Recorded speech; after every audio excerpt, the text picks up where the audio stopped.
今次嘅主題係乳癌治療嘅新發展同埋處理藥物治療嘅副作用。我哋希望藉住今次嘅講座，可以令到大眾對呢一方面有更多嘅認識。我哋可以透過藥物去殺死或者損壞癌細胞，喺部分嘅患者可以減低復發嘅風險，而且可以喺一啲晚期嘅病人作出舒緩嘅治療。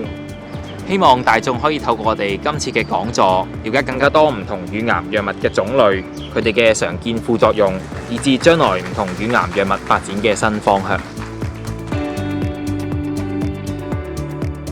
我自己嗰陣時咧，病嗰陣時咧，咁嗰個胃口嗰度咧就影響得好緊要，咁又驚自己嘅體重啊啲唔合格，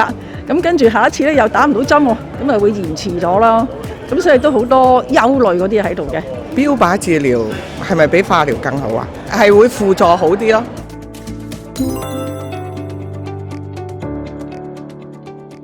咁除咗化療之外咧，亦都會有其餘3種咧係針對一啲特定嘅乳癌類型咧去選擇去用嘅。咁就包括一啲嘅荷爾蒙嘅藥物治療啦，標靶嘅藥物治療嘅。咁最後一啲三陰嘅病人咧，咁喺特定嘅情況咧，都有機會咧去選擇免疫嘅治療咧，去治療呢個乳癌咁樣嘅。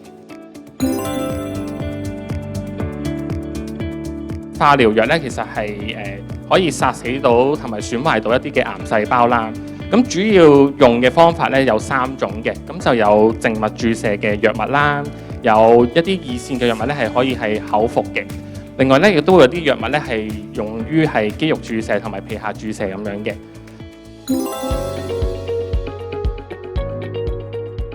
做化療一定有㗎啦，骨髓功能減低呢樣嘢就即係避免唔到嘅。始終傳統化療都會殺到啲癌細胞啦，咁啊同埋一啲正常嘅快速生嘅細胞，頭髮又係啦，腸道嘅細胞都係啦，口腔都會係啦，血細胞都會係啦。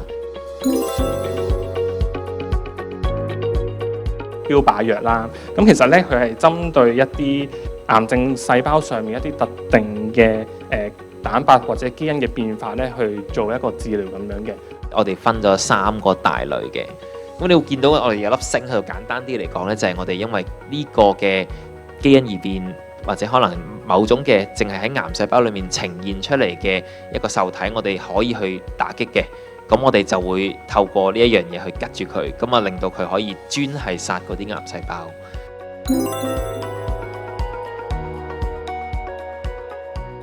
我哋做緊標靶，通常都係一個輔助治療嚟嘅，咁啊加落去一啲嘅化療嗰度，可能做幾個週期先。咁如果想維持個效果，咁某啲情況我哋都繼續用個標靶藥，用到佢無效為止啊，或者可能某個特定嘅週期睇翻個研究。其實係一個合作嚟嘅，就算可能我哋講話荷爾蒙受體陽性嘅病人，我哋都仍然有部分病人需要去做個化療先。咁啊呢個係睇翻個臨床研究裏面幫唔幫到個病人。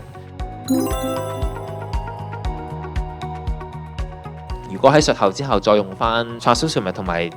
pertuzumab 用多一段時間，咁會唔會即係幫到個病人呢？咁啊，的確你見到個整體復發率係低咗啲啲，有淋巴轉移嘅病人啦，係會有啲幫助嘅。咁但係呢個唔係我哋研究個目的嚟嘅，佢係純粹係抽咗部分嘅病人出嚟去睇，純粹話我哋見到有個趨勢係呢部分病人可能會有幫助。大部分嘅乳癌患者咧，其實都係自己發現咗自己有一啲乳房異常先嘅，咁所以我哋都會建議，如果真係發現自己有啲咩異常咧，咁都盡快求醫，揾翻醫生去睇翻究竟個情況係點樣啦。引致乳癌嘅高風險因素包括缺乏運動、肥胖及未曾餵哺母乳等等。如果你屬於風險較高嘅女性，例如有乳癌家族史，請諮詢醫生係唔係需要定期進行乳房 X 光造影檢查。如果發現乳房有任何明顯嘅變化，請立即求醫。如果你想認識更多嘅藥物資訊，歡迎繼續留意我哋自有集系列嘅藥物解鎖講座，亦都可以瀏覽我哋嘅網站認識更多。